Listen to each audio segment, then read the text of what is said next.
এক কাপ আটা দিয়ে নিরামিষের দিনগুলোতে এরকম একটা রান্না যদি তৈরি করে নেওয়া যায় তাহলে কিন্তু বলা যায় বাড়ির সকলে পেট ভরে ভাত খেতে পারবে। এতটুকুও ভাত কিন্তু কারোর থালায় পড়ে থাকবে না। ভীষণ সহজ একটা রেসিপি। চলুন দেখে নিই কী কী লাগছে। এখানে আমি সবার প্রথমেই আটা নিয়ে নিয়েছি। আটা নিচ্ছি প্রয়োজন অনুযায়ী আমি 3 কাপের মতন। আপনারাও আপনাদের প্রয়োজন বুঝেই কিন্তু আটাটা নেওয়ার চেষ্টা করবেন। এই রেসিপিটা আপনারা ময়দা দিয়েও করতে পারেন, তবে আমি আটা দিয়েই করে দেখাচ্ছি। আমি সামান্য পরিমাণে লবণ দিয়ে এটাকে মেখে নিতে শুরু করলাম।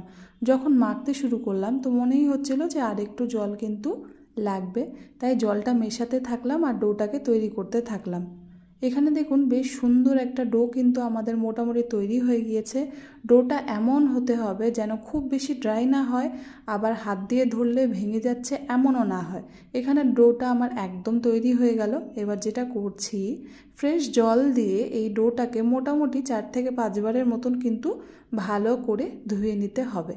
আসল কথা হলো, আমি এখানে একটা জিনিস আপনাদেরকে একটু সামনের থেকে দেখাই। যতবার আমরা এটাকে ধোবো ততবারই কিন্তু দেখুন এখানে কিন্তু একটা ঘোলাটে জল বেরোচ্ছে। এই জলটা কিন্তু বেরোলে চলবে না, আমাদেরকে পরিষ্কার সাদা জল আসা অবধি এটাকে ধুয়ে নিতে হবে। এখানে এতটাও দেখানো সম্ভব নয়। আমি কিন্তু কলের নিচে নিয়ে গিয়ে এটাকে মোটামুটি 6-7 বার ভালো করে ধুয়ে নিয়েছিলাম, তারপরেই জলটা বেশ পরিষ্কার হয়ে গিয়েছিল।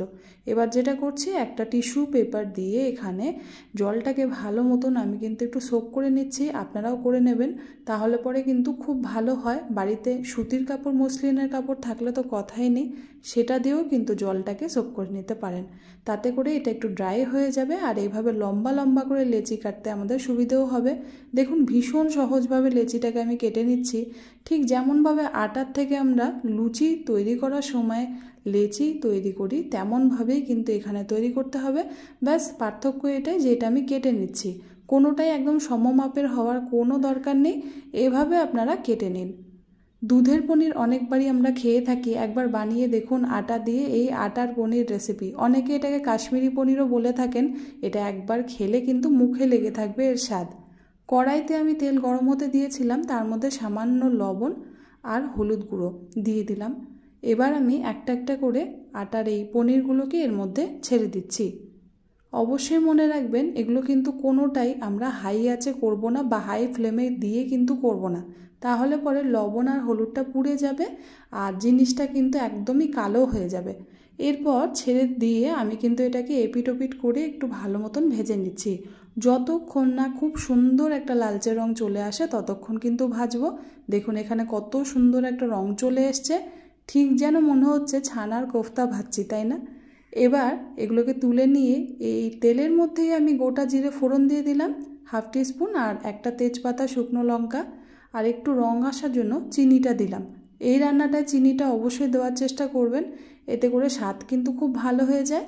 আলুগুলো ডুমো ডুমো করে কেটে নিয়েছিলাম, সামান্য পরিমাণে একটু লবণ দিয়ে এগুলোকে ভেজে নিচ্ছি। এবার গ্যাসের আঁচটাকে লোতে দিয়ে দিলাম, আলুগুলো একটু ভাজা হতে থাকুক। একটা মশলার পেস্ট তৈরি করছি। আমি এখানে গ্রাইন্ডার জারের মধ্যে একটা ক্যাপসিকাম, একটা কাঁচা লঙ্কা, জল ঝরিয়ে নেওয়া 1 টেবিল চামচের মতন টক দই নিয়ে নিলাম। তার সাথেই 2টো এলাচ আর 2টো দারচিনির টুকরো এখানে দিয়ে দিচ্ছি। আর দিচ্ছি 6 থেকে 7টা মতন কাজু, সব দিয়ে বেটে নিচ্ছি।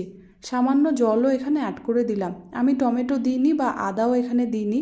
টমেটো আদা দিয়ে এর আগে কিন্তু রেসিপিটা আমি দেখিয়েছি। আমার চ্যানেলেই এই আটার পনিরের রেসিপি রয়েছে আর আপনারা অনেক ভালোবাসাও দিয়েছেন সেটাকে, আপনারা দেখে নিতে পারেন। আজকে আদা আর টমেটো বাদ দিয়ে করে দেখালাম। সম্পূর্ণ মশলার পেস্টটা এর মধ্যে আমি ঢেলে দিচ্ছি, দিয়ে মিলিয়ে নিলাম। এবার ভেজে রাখা আটার পনিরগুলোকেও কিন্তু এর মধ্যে আমি অ্যাড করে দিচ্ছি। এখনই দেখুন কত সুন্দর একটা রং চলে এসছে। আসলে এটার নাম কাশ্মীরি পনির বা আটার পনির, কিন্তু যখনই খাবেন মনে হবে বাড়িতে বানানো সয়াবিনের তরকারি খাচ্ছেন। এতটা টেস্টি হয় কি বলবো, একবার খেলে এর স্বাদ কিন্তু ভুলতে পারবেন না। যে কোনো নিরামিষের দিনে কখনো তো মনেই হয় যে নতুন কিছু বানাই, একবার ট্রাই করে দেখতে পারেন, খুব ভালো লাগবে। মশলার সাথে জল না দিয়ে এটাকে মিলিয়ে নিয়ে 4 মিনিটের জন্য ঢাকা দিতে হবে। 4-5 মিনিট পর ঢাকাটা উঠিয়ে নিলাম। দেখুন বেশ সুন্দর রং কিন্তু এখানে এখনই চলে এসছে। এবার মশলাগুলো ভালো মতন কষে যাওয়ার পর এর মধ্যে কিন্তু আমি গুঁড়ো মশলা অ্যাড করছি। আমি হলুদ এখানে একদম ব্যবহার করব না, তাহলে পরে কিন্তু তরকারির রংটা পাল্টে যাবে।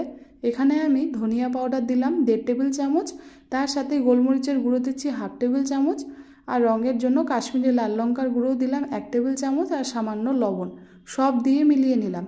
মিলিয়ে নিয়েই কিন্তু জলটা দিইনি, এটাকে খুব ভালো করে 2 মিনিট একটু কষিয়ে সাঁতলে নিয়ে তারপর কিন্তু জলটা এখানে দিলাম। আর বলে রাখি আমি কিন্তু এখানে গরম জল ব্যবহার করলাম। গরম জল দিয়ে যদি মিলিয়ে নেওয়া যায় তাহলে কিন্তু এই পনিরগুলো আরও সফট হতে থাকে আর খেতে খুব ভালো লাগে। তো ঢাকা চাপা দিয়ে দিয়েছিলাম, কিন্তু তার আগে আমি এখানটায় আরেকবার মিলিয়ে নিয়েছি। আপনারা অবশ্যই এখানটায় কিন্তু এই সময় গরম মশলাটা অ্যাড করে দেবেন, আমিও তাই দিয়ে দিয়েছিলাম। আর তারই সাথে একটু ঘিও কিন্তু আমি দিয়ে নিয়েছি। ঘি আর গরম মশলাটা জলটা দেওয়ার পরে তারপরেই কিন্তু দেব। ভালো মতন এগুলোকে মিলিয়ে নিচ্ছি। দেখুন খুব সুন্দর একটা রং কিন্তু চলে এসছে। আবারও আমি এটাকে 5-6 মিনিটের জন্য ঢাকা দিয়ে দেবো। 6-7 মিনিট পর ঢাকনাটা উঠিয়ে নিলাম। এগুলো কিন্তু দেখুন যথেষ্ট ফুলে গিয়েছে। একটা কথা না বললেই নয়, আপনারাও জানবেন না হয়তো, এগুলো কিন্তু খুব ভালো মতন যখন রান্না হবে তখন কিন্তু এগুলো ফুলতে থাকবে। যত ভালো মতন ফুলবে ততই কিন্তু ভেতরটা সফট হয়ে যাবে। একটা মাঝখান থেকে কেটে রাখা কাঁচা লঙ্কা দিলাম আর হাত দিয়ে গুঁড়ো করে নেওয়া কাসুরি মেথি এখানে ছিটিয়ে দিলাম। এতে করে রঙটাও সুন্দর আসবে, স্বাদটাও ভালো হয়। কাসুরি মেথিটা দেওয়ার পর কিন্তু ঢাকনা খুলে রাখবেন না। কাসুরি মেথি দেওয়ার পর সবসময় ঢাকনাটাকে লাগিয়ে দিতে হয় আর তার সাথে সাথে গ্যাসের আঁচটাকেও বন্ধ করে দিতে হয়। আমি এখানে ভালো মতন একবার মিলিয়ে আপনাদেরকে দেখিয়ে দিচ্ছি। রঙটা ভীষণ সুন্দর এসছে। এবার কিন্তু এটাকে ঢাকা দিয়ে দিচ্ছি। আর ঠিক পরিবেশনের সময় ঢাকনাটাকে ওঠাবেন, তাহলে কিন্তু স্বাদগন্ধ দুটোই থাকবে। দেখুন কত সুন্দর রং চলে এসছে। কে বলবে এটা একটা নিরামিষ রান্না? আমি তো বলবো আমাকেও যদি কেউ বানিয়ে খাওয়াতো আমিও কিন্তু বুঝতে পারতাম না এটা কোনো নিরামিষ রান্না।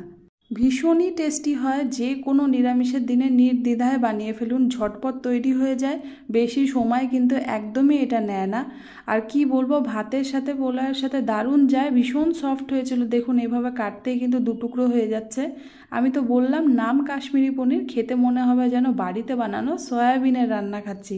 এতটাই সুস্বাদু হয় এই রান্না। একবার বানিয়ে দেখুন, বাড়িতে বড়োর থেকে ছোট সকলের ভালো লাগবে। নিরামিষের দিনে নতুন একটা রেসিপির খোঁজ দিলাম। আশা করি আমার রান্নাটা ভালো লাগবে। ভালো লাগলে বন্ধুরা একটাই অনুরোধ সকলের কাছে, আমার চ্যানেলটাকে অবশ্যই একবার সাবস্ক্রাইব করে দেবেন। অনুরোধ থাকলো সাবস্ক্রাইব বাটনটা অবশ্যই করে একবার প্রেস করে দেবেন। তার সাথে সাথে অল বাটন প্রেস করতে হবে। রেসিপিটা ভালো লাগলে একটা লাইক চাই। তার সাথে সাথে যদি আপনাদের কোনো মূল্যবান মতামত থাকে আমাকে জানাতে কিন্তু একদমই ভুললে চলবে না। তার জন্য রয়েছে কমেন্টস বক্স। আপনাদের কমেন্টসের অপেক্ষায় সবসময় আমি থাকি। আপনারা কমেন্টস করলে আমার খুবই ভালো লাগে। আশা করছি আবার দেখা হবে। সকলে সুস্থ থাকবেন, ভালো থাকবেন।